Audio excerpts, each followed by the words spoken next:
L'Ouganda sacré champion d'Afrique de rugby à 7. Les Rugby Cranes ont remporté chez eux à Kampala le 7 Series africain. D'abord en dominant le champion sortant, le voisin kényan 22-12.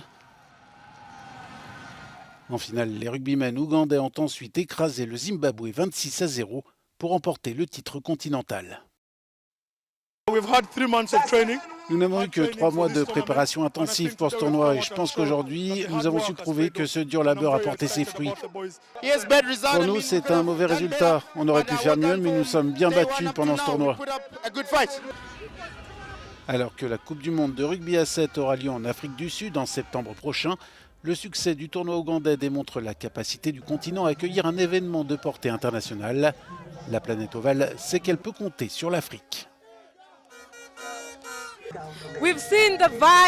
Nous avons vu une atmosphère incroyable. Les fans ont vibré ce week-end, malgré la forte averse dimanche matin.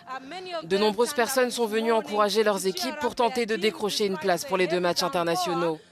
Il s'agit d'une bonne répétition avant la Coupe du Monde en Afrique du Sud et les Jeux du Commonwealth qui auront lieu en juin. Je suis en compagnie du vice-président de Rugby Afrique, Andrew Howard. Dites-nous, qu'avez-vous pensé du niveau de rugby joué ici à Kampala, sachant que les 2 finalistes seront présents aux Jeux du Commonwealth?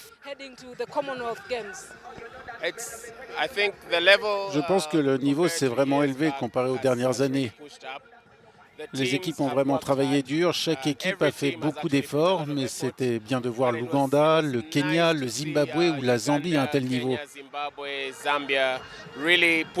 C'était vraiment une excellente publicité pour notre rugby.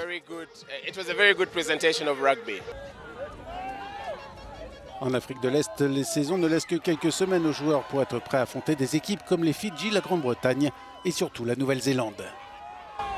Nous nous entraînons autant que possible pour être en forme avant de participer aux grandes joutes internationales.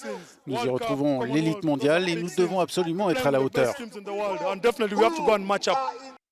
Cette année, 14 équipes ont pris part à la Coupe d'Afrique, dont les nations émergentes que sont le Burundi, le Sénégal ou le Burkina Faso.